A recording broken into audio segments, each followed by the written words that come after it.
Биз ойлойбуз ушул суга алып атат. Эми илебаңыздар, эми кылбаңыздар. Эми Эмил чындыгында мына өзүңүз айткандай Аксакал элге кызмат кылган, ушунчалык баягы ким болбосун ушул жерде келгендер ушунун баягы кичпейилдиги, Эмилинибиздин адамгерчилиги эмеси үчүн мына канча адам ушул эме жерде дагы мына батпай ушундай эл жыйылып турат. Себеби ушул ырыс эжебиз ушундай уулдарды, эмелерди тарбиялап, мына өстүрүп, биздин мамлекетке чоң кызмат кылган балдарды жараткан. Мына бул бир эле биздин ушул эле Жалал Абад шаарына эмек эмес, областыбызга, республикабызга таанымал кызматын кылып, болгондо дагы ушундай бир ырларында дагы Алла Тааланын эмесин дагы ушул даңазалап ырдаган эмелер да бар. Кудайга шүгүр, имандуу, сиз айткандай ушундай балдардан Кудайым эми ушул балдарына берсин. Ушулар келечеги кең болуп, ошол эжебиздин эмелерин ушул балдары көрсүн. Не дейбиз? Ырыс эжебиз жаткан жери жайлуу, топурагы торко болсун. Бейишинен берсин. Балам Эмил мына иниң менен белди бекем түйүп, биз ушул билесиздер, Куран окуп дуа кылгандан башка эме жок. Ушул өзүңүздөр ушул эжебизге жакшы эмелерди кылам десеңер, ушул күндө ушул Куран окуп, ар жагын эмесин тилегиле, өзүңүздөр бар болгула. Келген ушул меймандарга алыстан, мына жакындан келген ушунчалык эмеге келген кадамыңыздарга ыраазы болгула. Кудайым жакшылыкты берсин, жакшы күндөрдө жолугушайлык. Рахмат. Чоң рахмат. Анда кийинки сөздө өзүңүздөр билгендей, Ырыс апабыз бир гана балдарга татыктуу гана тарбиясын бербестен, Ырыс апабыз мына ушул кыргыз маданиятына дагы өзүнүн өмүрүн, өзүнүн чыгармачылыгын арнаган инсан. Андыктан бул жаатта биз Маданият, маалымат, спорт жана жаштар саясаты министрлигинин Жалал Абад облусундагы өкүлү, Кыргыз Республикасынын Кыргыз элинин сыймыгы болгон эл акыны Рахматулла Козукеевге сөз келебиз. Саламу алейкум, урматтуу жамаат, урматтуу агайын туугандар. Жакшы кишинин башына түшкөн кайгы мұң жалпы элдики деп бекер айтпайт экен. Ушул жерден байкап сезип турабыз. Ырыс эжебиз Алпеште өстүргөн уулу Эмилдин урмат сыйына канча жерден адамдар келип турат. Агайын туугандар баары чогулуп турабыз. Эмике Ырыс эжебиздин көзүн көрүп батасын алып калдык. Сиз ажы сапарына узатардын астында келип, жакшынакай күлүп жайнап отуруп дасторкондон бата дуаны бергенбиз. Ошондо бир сөз айтты эле. Рахмат, Алла Таала ушундай балама акыл эс берген экен, адеп берген экен, мени ажыл сапарга узатып атат деп сүйүнүп, жакшынакай баталар дуаларын кылган. Сак саламат барып келип, Кудайдын буйругу экен, Алланын буйругу экен, жер суу көрөргөн бүткөндө ушундай болот экен. Эми мен айтайын дегеним, Эмике, сен биздин маданиятта чоң кадыр баркын курматсың бар. Жаш болсоң да жалпы журтка баш, маданият техникум башкарып, театрды башкарып, барбы театрдын. Андан кийин Токтосун Тыныбек атында филармонияны башкарып турасың. Мына сенин урмат сыйыңа бүгүн маданият министрлигинен, областтардан телефон чалып, биз аркылуу сизге көңүл айтып коюуну суранышты. Маданият министрлиги абдан кайгыруу менен кабыл алып, айтышты, биз кеч угуп калдык. Биз ушул кайгы муңун тең бөлүшөбүз деп сизге салам айтып жатат. Урматтуу агайын туугандар, эми Алланын буйругу, Алла Таалам кимге канча өмүр берет, өзү гана өлчөйт, өзү гана тескейт экен. Ошондуктан эжебиз Кудай буйруса өзүнүн көңүлүндө ток кеткендер, Эмилим эл жетип, элдик жигит болду, балдарым бой жетип, бакубат болду деп урмат сыйда ушунча аж сапарына барып келип жакшынакай алкыштарын айтып кайтыш болду. Эмикеме рахмат, мынакей өз мээнети менен, маңдай тери менен үй куруп, ал үйдү өзгөртүп, чоң мындай ак сарайларды салып, Кудай буйруса тойлорду белем, жакшы нерселер өткөрөм деп ниет кылып жүргөн. Алла мындан кийинки жакшы тилек ниеттерин берсин, Эмике капа болбо. Бул кайгыңды тең бөлүшөбүз. Эжебиздин жаткан жери жайлуу болсун, топурагы торко болсун, Алла бейишин берсин. Ал үйнөдө Алла Таалам өзү бергенде кабыл кылсын.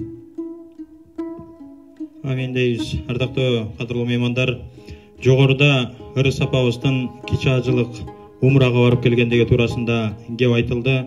Эмил агабыздын көптөн көп жараткандан тилегени мына ушул апабызды кичи ажылыкка алып барып келүү болчу. Аллах Таала мына ушул ниетин кабыл кылып, Эмил агабыздын ошол тилегин орундалды. Бирок ар бир иште себепчи болот. Мына ушул умрага барууга, Эмил агамдын тилегин орундатууга себепчи болгон агаларыбыздын бири бүгүн арабызда. Бул албетте Адеп Башаты диний уюмунун Жалал Абад облусундагы координатору Артур Устаз. Келиңиз. Assalamu alaikum, урматтуу мусулман бир туугандар. Биринчиден агайларыбыз, устаздарыбыз аябай жакшы сөздөрдү айтышты. Урматтуу бир туугандар, пайгамбарыбыз саллаллаху алейхи вассаламдын бир ошол риваяты менен токтолуп сөзүмдү эле кыскартам мен.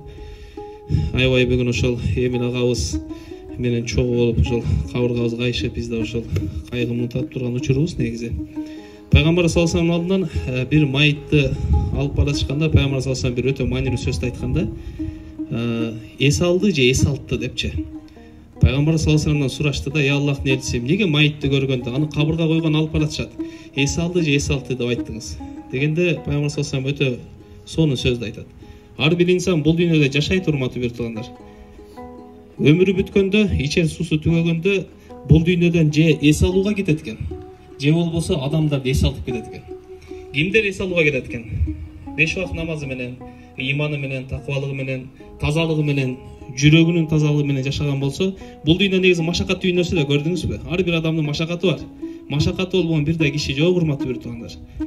Демек, ошол киши үчүн дейт, өлүм бул эс алуу дейт да. Көрдүңүзбү? Эс алуу үчүн кетет дейт. Периштелер канаттарын калкалап, кабыр бейиштин бакчасы болуп күтүп алат экен да. Анан эми бир инсан бул дүйнөдө көбүн капа кылган болсо, туура түз жашабаган болсо, баскан кадамына көңүл бурбаган болсо, анда адамдарды эс алтат дейт. Кээ бир адамдар болот экен, чындап бул дүйнөнү таштап кеткенде эс алып калат экенсиң да, кутулдук депчи. Анан эми биз бул жерде байкап турабыз, көрдүңүзбү? Бул энебиз иншалла эс алуу үчүн кетип атат. Урматтуу бир туугандар. Баарыбыз төрөлгөндө билесиз, ыйлап келебиз бул дүйнөгөчү. Анан бизди төрөткөн төрөттөгү кызматкерлер баардыгы жылмайып бизди күтүп алат. Энекебиз жылмайып күтүп алат. Эми ошол бир алым айтат, ушундай жашагыла дейт. Эми биз ыйлап келген болсок, биз эми күлүп кетели дейт. Айлана чөйрө ыйлап турсун дейт. Көрдүңүзбү? Ошондон мынакей баарыбыз кайгы муңга батып, жүрөгүбүз сыздап турат. Демек, бул инсандын жакшы жашаганы. Мен үмүт кылам, күмөнүбүз да ошондой. Жакында кичи ажылыгын аткарып келген энебиз, 5 убак намазы бар энекебиз күлүп эле кетти. Сиз менен биз ыйлап турабыз. Эмил байке, жалпы бир туугандарыбыз менен туугандарыбыз жалпысына сабыр тилейбиз. Аллах Таалам иншалла бейиштен берсин.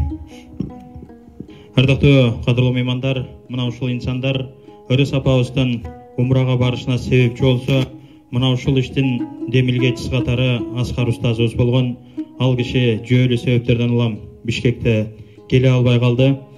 Жалпыңыздарга ыраазычылыгын, жакшы сөзүн, саламын жолдоп жиберди.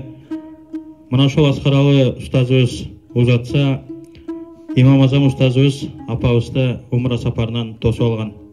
Кадырлуу меймандар, анда мен кийинки сөздү адам баласынын жашоосундагы улуу тирөөчү, бийик таянычы бул албетте бир тууган дейт. Мына ушул апабыздын, Ырыс апабыздын ардактаган бир тууган агасы Мамашарып абабыз менен Сагынбай Жездени мен мында чакырам. Келиңиз урматтуу Сагынбай Жезде, Мамашарып аба. Ассаламу алейкум. Узак жакындан келген туугандар, ушу карындашым немени сыйлап келген. Шунчалык ыраазы болуп отурам. Эмне дейм, ушу Эмил баласына мен толкунданам, ушунакай жээним бар деп. Şu yeğenlerime razımın uşunçalık balası apazı ardaktap umuraga aparıp kelgende sүйүнүп толкундан турганым. Бирок карындашым ушундай адамгерчиликтүү немеде жакшы күндөрдө өттү. Эми кош бол карындашым. Ушунчалык сыйлап келгениңиздерге разымын. Рахмат. Assalamu alaikum cemaat. Бүгүнкү сазиязына шунчалык убактыңарды аябастан келгениңерге чоң рахмат. biz разычылык билдиребиз. Анан ушу балдарына ар бир пендеге ушундай балдар берсин. Şu niyetler bardығы şu baldarına rahmat. Şu niye kızmattарды kılmadı, hareket kıldı. Apazını alıp kalınma. Bırak Kudayın aytkanı olup, benden aytkanı olmaydı deydi. Kudayın aytkanı oldu. Buğa şükür kılış gerek, başka aile yok. Şükür kılış gerek. Bana şu gelgenine rahmat, kadam arga razı olma, gelgen kadam arga. Öyle, mesela köp söz tamam. Анда соңғы сөзді қадірлі меймандар бейіш енен таман астында қатылған болса, бейіштің ачқычы атаның разышылығында дейді. Бүгін Эмил ағабыз мына ошол таманда бейіш қатылған ырыс апабыздан айрылып олып тұрса, разышылығын тауып бейішке кире турчу Ашырбек атасы бүгін маңдайында. Анда мен азыркы сөздү мына ошол Эмил ағабыздын атасы Ашырбек ағабызға берейин. Assalamu alaikum. Mына бүгүн тазияга келген конокторуна айла жок экен. Артык кайрылуу болсун. Калган жашын ушу бала чакасына берсин.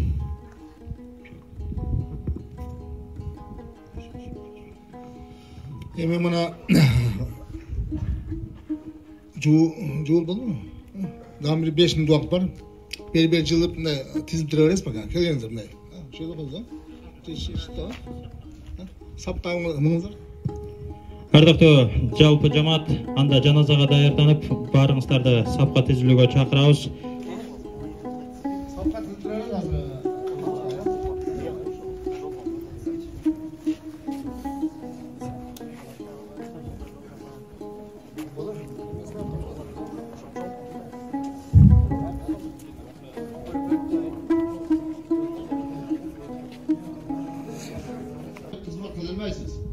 Moynuga altın tak, jubileye gelip, mağne Moskvadan gelip, altın taksanızdan kutulmayasınız.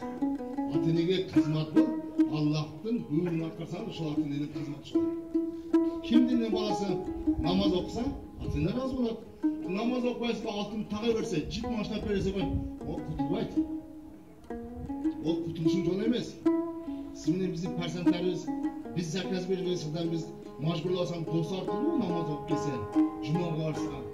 Dostu arttırır, öz namaz varsa, içiniz cızır kalıp da, benim balam, koşulanın balasından kəm emesken. Benim o, nardı mahallede, dostumun balasından kəm emesken. Balam namaz okuyatırır, suyunuz. Demek, namaz, sizin bizi hem suyundurur. Peki namazı daima konu geçse dururdu. Keç yatarını aldığın, bir modeken sözünüzü ise bandır. Ne köşeye salonunu çatarın, bugün namaz okudun mu? Okuvasan bit balan keminin. Turuş bit balan keminin. Cevap ben astagfirullah doğadı. Namaz sırası başlayanlar olsun. Okuyanlar olsa, okuyanlarla da hem dua kısın. Biz okuyanlarla biz Cenab-ı Kum'un kılmayız. Her kum'un kudayla her bir cılda, her bir yaşta hidayet bir tetrav. Biz жақсы kum'un kılağız, жақсы dua kılağız. İlham okuyanlar okusun deyip. Anan canazaya gelinize, olay ne kaldı mı? Ol sayıp koysa ha? Canazada iki kıyla soğuk diyor var, bilirsin ha? Eğer adam taharet alıp, canazada turup, imamla uyup, Allah Ekber dese, bu adam baktı uyudan.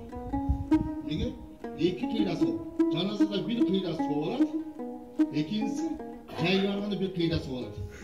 Kıyla soğuk ne dese, kıyla soğuk, 7 kilometre uzunluğu Uhud doğusunda soğuk olarak dedik. Biliyorsun da.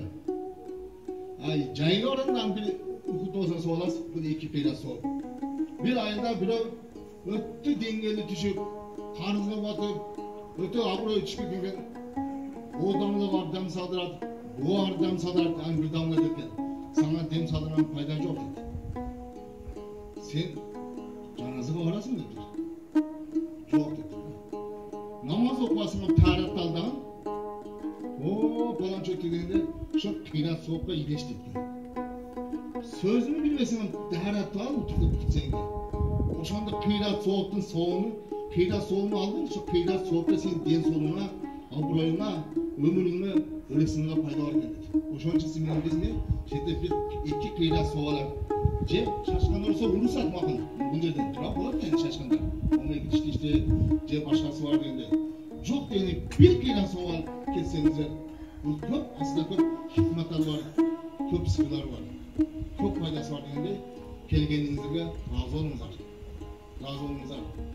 биздин президентибизден ыраазы болуңуздар тандаңыздар адам кечире билген кечиримдүү болгон бул бактылуу дейт кээ бир бетбактар бой көтөргөндөр бар да мисалы бирөө кечирип койбуй жан карындашым эжем кечирип кой кошунам десем кечирбегендер бар алла кечирим заты караңыздар канча күнөө кылгандардан барып тоолду үстүгө таштап салбайт рахман деген сыпат бар рахим деген сыпат бар демек биз кечирбесек уят да күнөөкөр болобуз дегенде кеңге кең дүйнө тарга тар элек дайыма душаңыздар кең болсун өзүңүз жалгыз жүрсөңүз анаңыз күлүп жаркырап жүрүп фарзандарыңыз сизден көбүрөөк жылмайт себеби жылмаюу садака дейт ыраазы болуңуздар ар бир күнүңүздөр оразада кадыртын бар да туурабы бул кадыртын бир күн келет бирок кээ бир күчтүү мусулмандар ар бир күндү кадыртындай жашайт оразада гана кадыртында күлүп жана түнү менен ибадат кылса кээ бир мусулмандар күнүгө кадыртында жашайт да жесе дагы шүгүрдейт уктаса дагы шүгүрдейт эмне кылса дагы шүгүрдейт кадыртындай жашап ар бир күндү кадыртында жашайт Şembe günü, tağlara 5 oktyabr günü Жалал шаарындагы Спутник кичи районунда Алтын Сарай деген ресторан бар. Мына ошол жерде Кудай буйруса апабызга ыйыксан өтөт. Барыңыздарды ошол 5 октябрь күнү ошол жерден күтөбүз.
Kimde birinci bolup geçirim suray turgan bolsa, kimde birinci bolup эмне ошо кечире турган болсо, Аллах Таала ошол кишиге көбүрөөк сооп берет экен. Жана бир сооп бир жакта турсун, Аллах Таала бул кишинин билип билүүлөрдөн ушинтип карздар болуп калган болсо, карз кайсы маанада ушинтип капа кылып койгон болсо, бирок ал адамды кечирим сурайын десе, таппай калган болсо, өтүп кеткен болсо, аны адамды тааныбаса, көчөдө, базарда бир жерде туруш түшүп кеткен болсо, башка болгон болсо, ошолорду Аллах Таала өз түздөп коет экен. Ошол адамдын жүрөгүнө салып, аганчаны кечирип коет. Ошол бизге иншалла пайда болот экен. Ошондуктан bu vaqtida yaşaw siz bizler uchun Peygamber sallallahu hadisinde keltirilgan dünya mazraatul ahireh. Bu dünya kıyamatın ikinzarı. Dehqonni qilayotgan vaqtini teki getirmey val malında, suveri malında, çavur malında çöpünü qara boshqa qilib o'sha dehqonchiliginin payında bo'layotgan anan kuz kelganda qishga kelganda ne bo'layotgan o'sha dehqonchilikni to'plab o'sha payda oladigan jirg'at.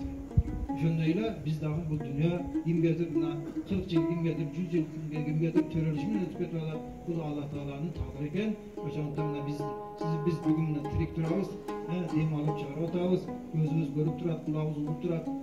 Kol butubuz işlep turat. Vardığı Allah Teala yaratkan bizden möçelerimiz özün milletini atkarıp turat. Biz daha insanlık, pendelik milletini atkarışıp gerekir. Bizim milletimiz böyle وَمَا خَلَقْتُ الْجِنَّ وَالْاِنْسَ اِلَّا لِيَعْبُدُونَ Bizden milletimiz, negizli maksatımız Allah Teala'nın buyruğunu atkarıştık. Allah Teala'ga kulçuluk kılıştık. Yani bu negizli maksatımızga jeter ettirgan bu misal tirikçilik, jep içip, sırcılık kiyinip, jabosun bir жақсы жерде жашап, bir жақсы машина bular bardığı o'sha bizden maksatga jetkizile turgan nerseler ekan. Buradan ömür kurabız, biroq negizli maksatımız Allah Teala kulçuluk kılış. Allah Teala'nın suyuklu peygamberi, siz bizlerin peygamberimiz Allah Teala'nın elçisi Muhammed Aleyhisselam'ın yollarını dikip varmıştır.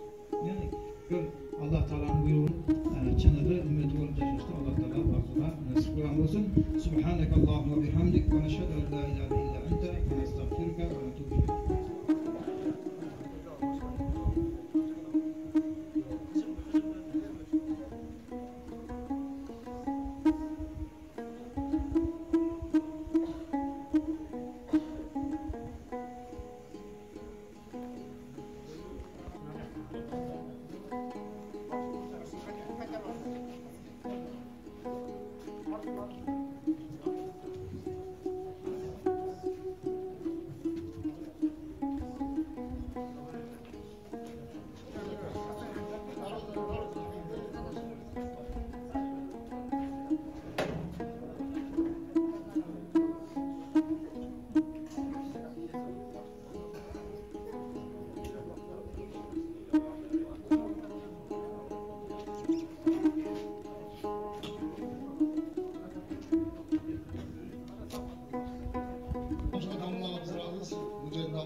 İnsanımız pendeyiz.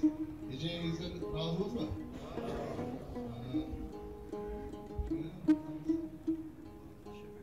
Şu çelik çok beğeniniz, geceğiniz çok beğeniniz. Razı mı? Sebebi bir adam birbirinin razı olduğunda buluttu. Bir ilişki açıkçı var da. Onun için acaba razı mı? Razı mı? Razı mı?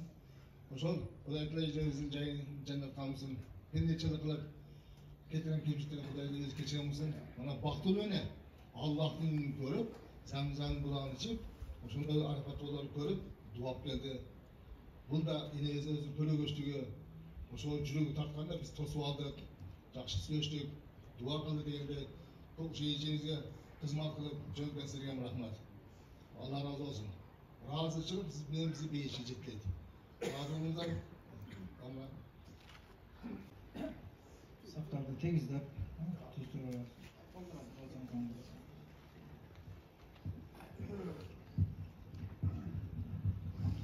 Bismillah.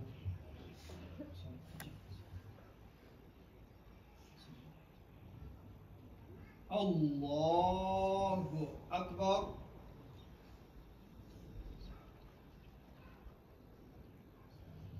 Allahu Akbar.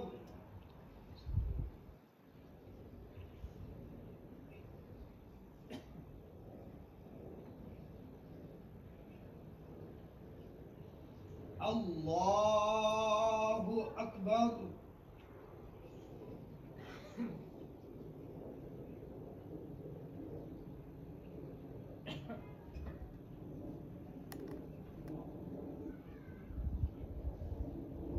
الله أكبر.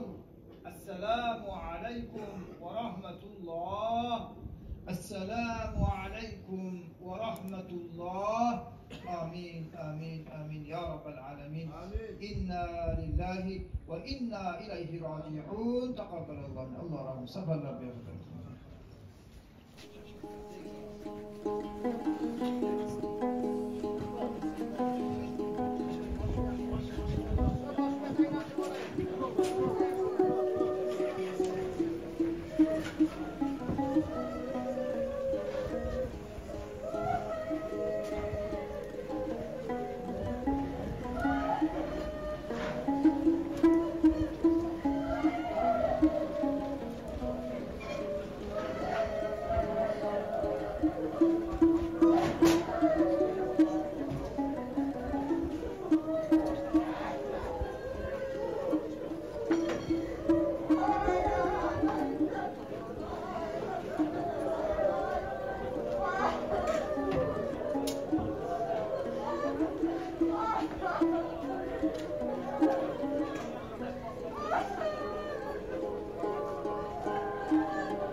وهو حسير.